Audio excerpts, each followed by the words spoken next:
Welcome back, or welcome if you're just joining us. It's the France 24 debate, and we're looking at what can aptly be described as Modi magic on the campaign trail in key elections that took place in 5 Indian states, including the most populous one where the vote counting finished on Saturday, Uttar Pradesh, where for the first time in a generation there is such a clear majority, and it follows up from the national election that took place a little over 2.5 years ago.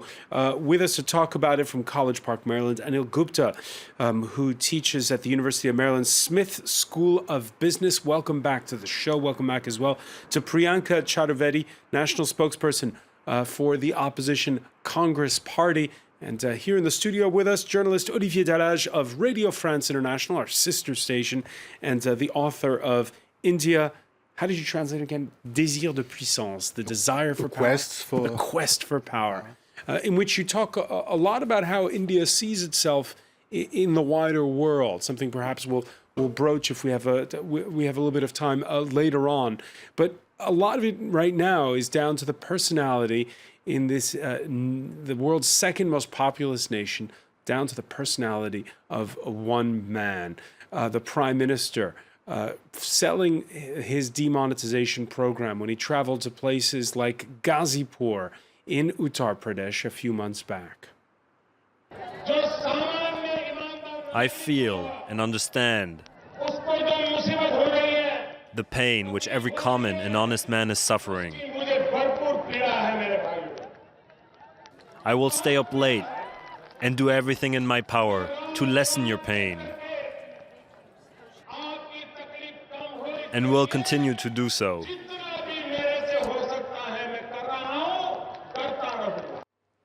I feel your pain. Olivier Dallage, Narendra Modi, an out-of-the-ordinary politician. He has charisma. I mean, no one can dispute that. And the campaign was led mostly on his name. I'm not so sure it was about demonetization. Yes, it was not rejected. I don't think it was a vote for demonetization. It was a vote for Modi, and also a vote taking note that no other party at the moment is ready to deliver. No other party at the moment ready to deliver. And Priyanka Chaturvedi, I've spoken to a lot of people who've said, well, we've given a shot to the others. Let's give this guy a chance. How right at this point in time, how do you see it? I mean, the Congress Party, there was fatigue, it seems, after so many years in power, and people who saying in effect, you know, let's give Modi a chance. We like the way he speaks. No, absolutely. That could be a factor which works in his favor. There's the entire factor of him talking about coming from a totally, from humble beginnings with no family, no attachments, etc. This is something that he has been speaking about, and this has connected with the people at large in the country. However, saying that he is an unstoppable force and a much-loved personality across the country would be a bit incorrect, because there are many states which have not voted for him despite him being the face of a election campaign, whether it was in Delhi, whether it was in Bihar. I mentioned Punjab to you. I also mentioned how they were outvoted in Goa, with the Congress Party emerging as the single largest party. However, having said that, Uttar Pradesh does have an important role to play in the 2019 campaign, which will sooner or later the country would move towards the general election. But however, saying that he's unstoppable or unbeatable right now would be giving him too much credit and due. Again, it is something even the opposition ideas, their vision to connect with the people, their alternate vision for what Mr. Narendra Modi is offering, and how we can reconnect with the people and the masses to be able to offer them this alternate vision that we have, which is of inclusive growth and growth for all. All right, last Friday in a front-page feature, the Wall Street Journal called the Prime Minister India's micromanager-in-chief, describing, for instance, how he notified his own ministers half an hour before he announced on November 8th that law that was taking away the big banknotes in India. Of course, it's a dangerous game, isn't it, Anil Gupta? If all eyes are on you, you heard Olivier Dallage mention how basically this campaign was run on the personality of Narendra Modi. It's great as long as you're in favor. Yes, of course. I mean, naturally, for every politician, good or bad, the first thing is, can you get the votes? So that is very important. But I mean, I look at that he came to power. His party came to power in May 2014. Now it's actually getting close to 3 years, and so therefore, at this point, it's not really that people are looking for change, because yes, in 2014, that would be a very compelling argument. But in addition to change, now people are also looking at, so what have I gotten for over this little more than 2.5 years? And I think people like what they see. Yeah, and part of what they see is somebody who doesn't do things the usual manner. This business of not telling his own cabinet, of taking on India's civil service, it's a fine line, isn't it, right now? Because where you are in the United States, for instance, people are wary of the president. There are those who support him, who say it's great that he's taking on he's taking on the civil service in Washington, and those who are against him, who are aghast over this. Oh yes, indeed. But I mean, and I have many friends in the Indian administrative service, and some of them may not like what I say, but I have long believed from close up, understanding of what goes on, is that I see the bureaucracy as a millstone around India's neck, particularly the Indian administrative service, and so therefore, a politician, if they want to get some change happen, they have to find a way to basically rein in the bureaucracy. And so therefore, this type of a micromanaging, obviously micromanaging without any vision would be a nightmare. But at the same time, just a vision without an ability to implement would also be an equal nightmare. So we need a mix of the two. That's certainly what I have seen. Large company CEOs, whether it's Jack Welch or Bill Gates, do. So therefore, I see Mr. Modi as having a vision, and I see him, yes, as a micromanager.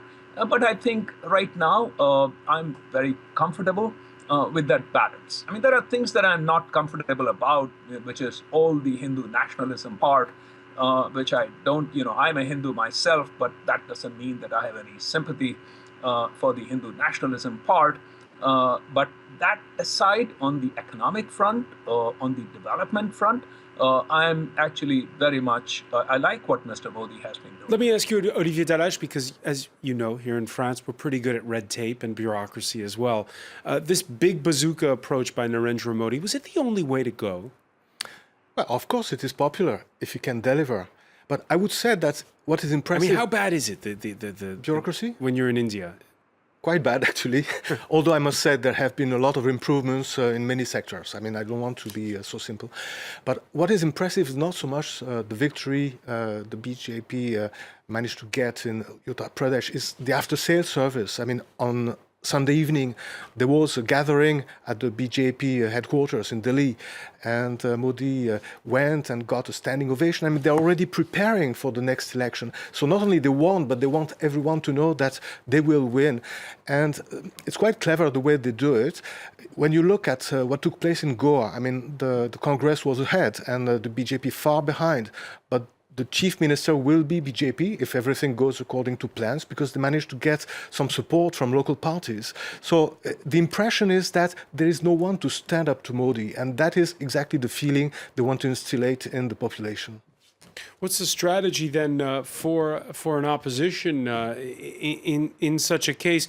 Priyanka Chaturvedi, is it time for a wholesale change for the opposition to fight back when you have such a charismatic figure who's got the wind in his sails? No, so there are a couple of things where Mr. Modi might be, he's celebrated in one part of the country. There are some parts of the country which do not look up to him as someone who has lived up to his promises. Whether it is the scheduled caste, the minorities, etc. That's one part of it. When we talk about taking on the bureaucracy, coming as an outsider, coming as a disruptor, that all sounds very good. That all sounds great. But if you do not have the ability to implement the entire change that you're looking at by bypassing the processes that are in place, it is going to boomerang.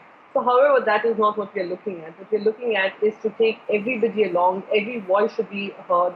Everyone should be part of the economic development that the Prime Minister is talking about but is not being able to implement.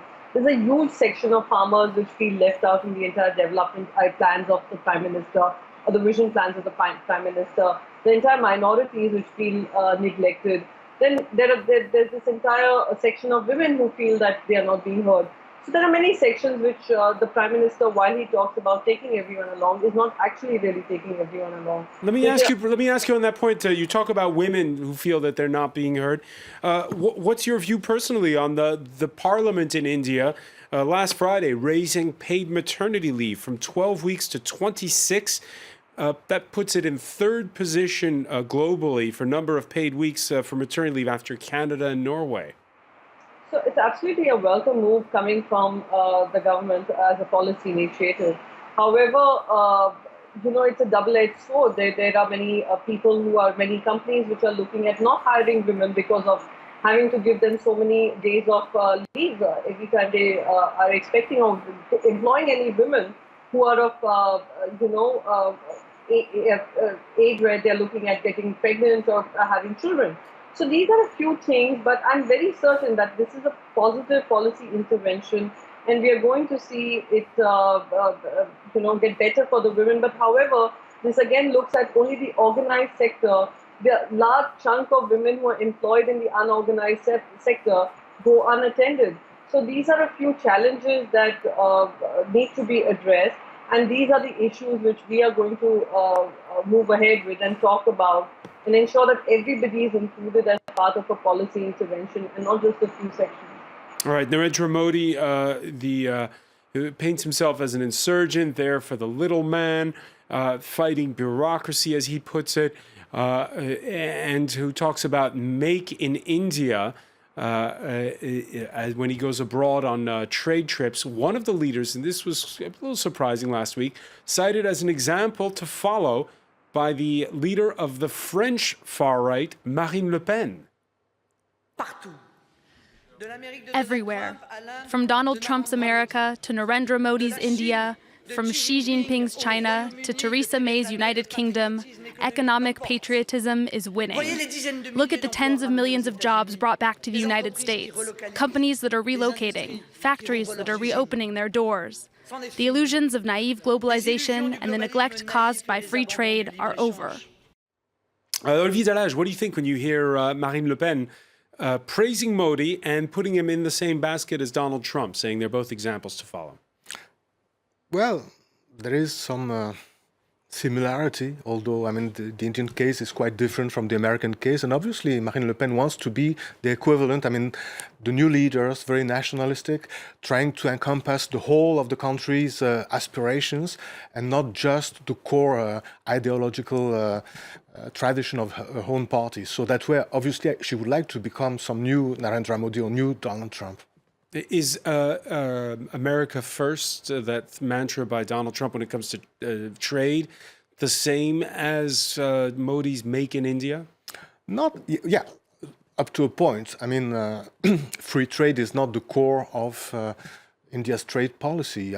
On the other hand, India benefits a lot from globalization. So there is a fine line to follow to protect the farmers, the shopkeepers from the competition. At the same time, they want to use free trade to benefit Indian high-tech companies, which they also do.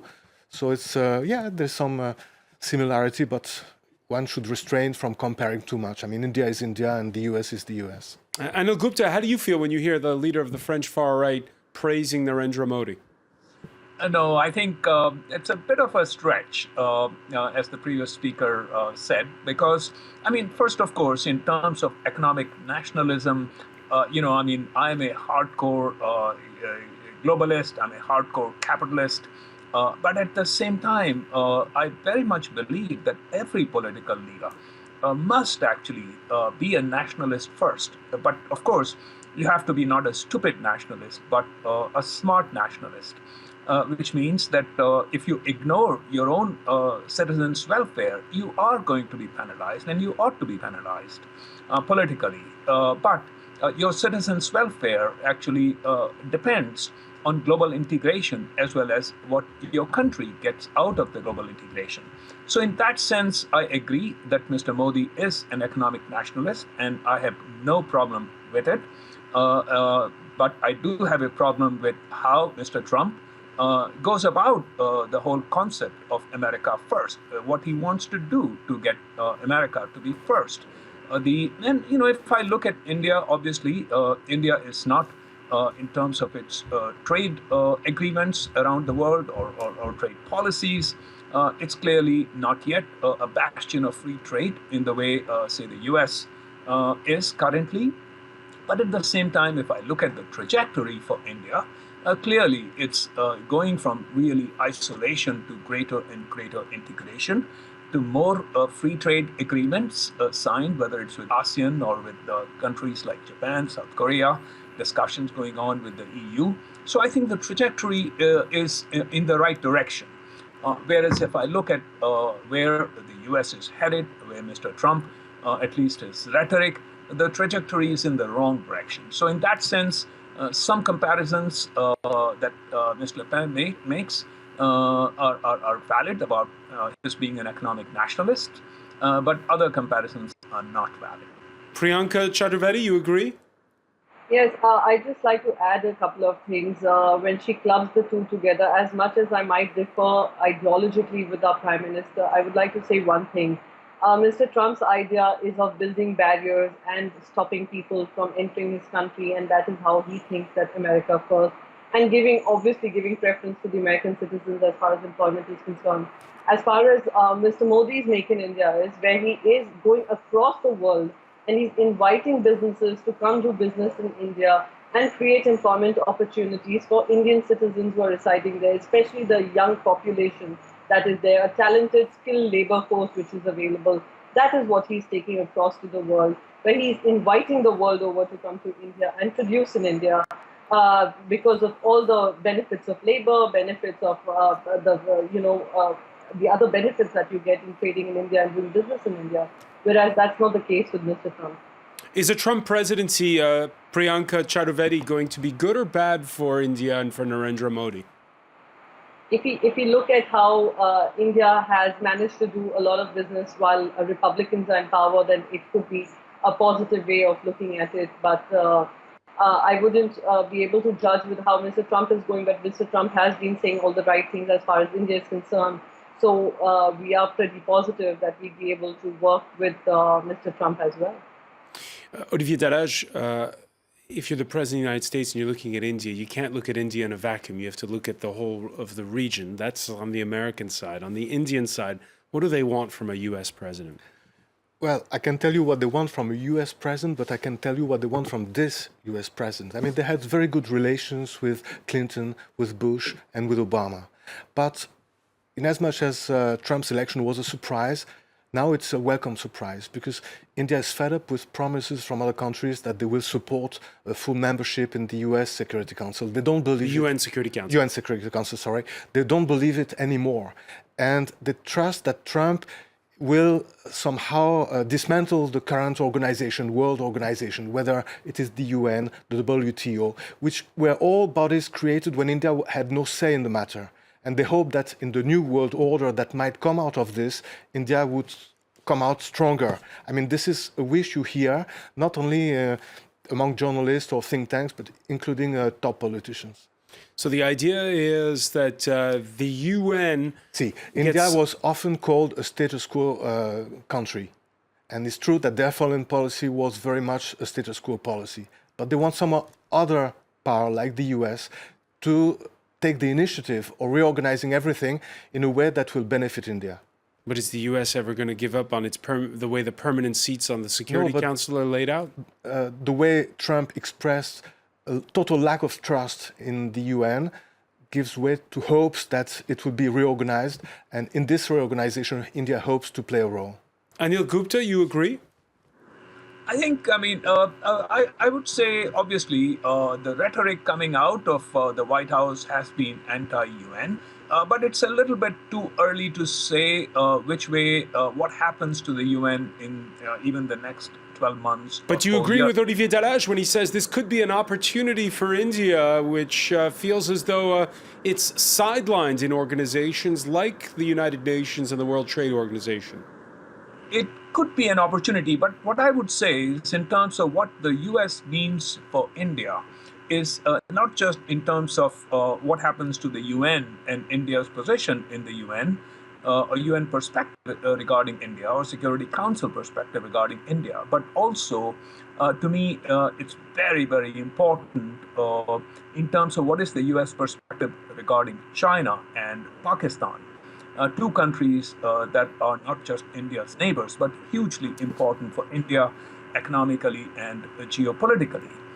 And so therefore, to the extent the rhetoric, once again, we have to see the reality from the White House, particularly with respect to China, has been that we are going to not be passive, but we are going to be tougher with respect to China, both on the economic dimension as well as in South China Sea. I think that part, certainly the rhetoric would be a welcome rhetoric is a welcome rhetoric for India. Just like, as the previous speaker said, in terms of the UN hasn't done a whole lot for India. So to that extent, reform, there's little downside for India.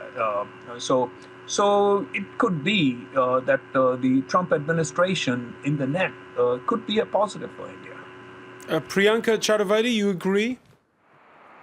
I partially agree with what they're saying, considering that Donald Trump has been more of a disruptionist and not been following the status quo that existed and that prevailed.